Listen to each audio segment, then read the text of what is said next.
donc ikibazo ufite Imana ni gukubita itoroshi umuco waje nta kindi kibazo ufite abo dufite social media yasajije abantu umuntu twasagaje gusenga bakamuterekera ijage y'amata na capati na sambusa abakera barigirizaga.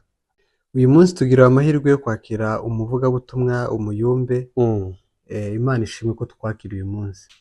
Njyewe nitwa Napoleon, ndi umupapa uye muri Kigali, mfite abana babiri n'umudamu, ndango n'ibyo. Mfite utubazo duke nka dutatu nshaka kubaza, hanyuma nawe uradusubiza nyine bitewe n'uko ubyumva, cyane ko wenda ariho hantu wisanga cyane. Mfite ibibazo bitatu. Wenda icya mbere kiravuga ngo umuco ndetse n'ubukristo bihurira he? Umuco n'ubukristo bihurira he? Bihurira mu ijambo ry'Imana. Ati gute? Udafite umuco n'ubukristo ntiwobugira. Kubera kuko umukristo udafite umuco ntabwo ari umukristo. So byose bihurira mu ijambo ry'Imana. Ijambo ry'Imana niryo dufasha ubwo nyine muri byose kugira umuco ukagira n'ubukristo. Ikibazo cya kabiri, abayumbe b'iki gihe n'abayumbe ba kera wenda bigeze gukomoza ba Serende, uburyo bakoraga n'uburyo mwe muri gukora bitandukaniye. Ni bande bakoraga neza cyane nabo wenda wibutse ko na kamera ubuzihari? Abayumbe bakora neza kurusha abandi se? Bitandukaniye mbega uburyo abayumbe ba kera bakoraga ikiyumbe cyabo n'abiki gihe bitandukaniye mu mikorere. Abakera nta social media bagira, abo ubu dufite social media yasajije abantu. Abakera ibyo babikora mu mashamba tibagaragara, aho twese tuba turi mu gushaka kugaragara ku ma social media. So urumva biratandukanye.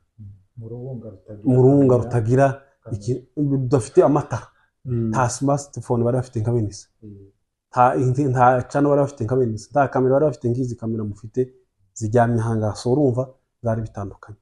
No mu misengere umuntu twasagaje gusenga bakamuterekera ijage y'amata na capati na sambusa abakera barigirizaga.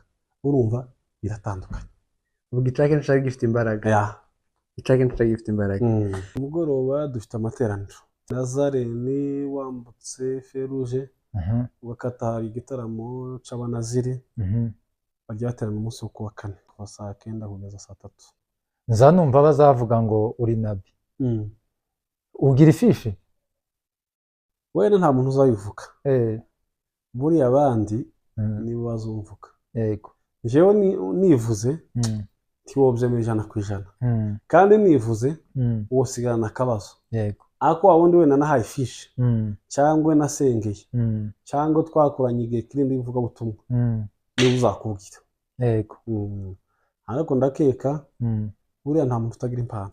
Yego. Buri Imana yaduhaye twese impano nuko tutabizi. Gusa yaduhaye impano zitandukanye. Bamwe bahanira guhanura, abandi baheze kubwiriza, abandi baheze gukunda abantu, abandi baheze gukora protokolo, abandi baheze kubwiriza.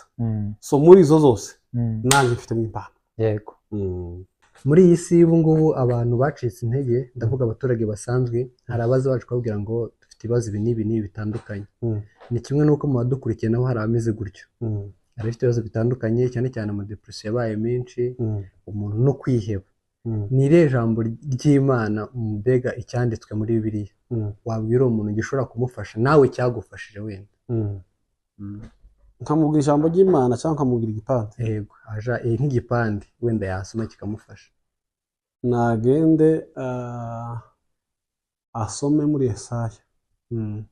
Sinzi nimba ari umuntu ufite Bibiliya muri telefone, nayizana hariya. Adusomeye muri Yesaya, Yesaya 60, Yesaya 60, Yesaya reka dushakire. Yesaya 60 umurongo wa mbere haravuga gute? Mahireza asome kafite mikoro. Oya nasome ntakibazo. Handitse ngo byuka urabagirane kuko umucyo wawe uje kandi ubwiza bw'Uwiteka bukaba bukurasiye. naho Amen. niryo jambo namwe gusa ngo abyuka arabagirana kuko umuco w'Uwiteka numurasira ibibazo byose birakemuka kandi Imana izamurasira donc ikibazo ufite Imana ni gukubita itoroshi umuco waje nta kindi kibazo ufite gusa apfa kubyuka ave mu bunebwe. Murakoze Imana ibamugisha. Asante kabisa, murakoze nawe. Ari byiza kubana nawe. Asante. Yego.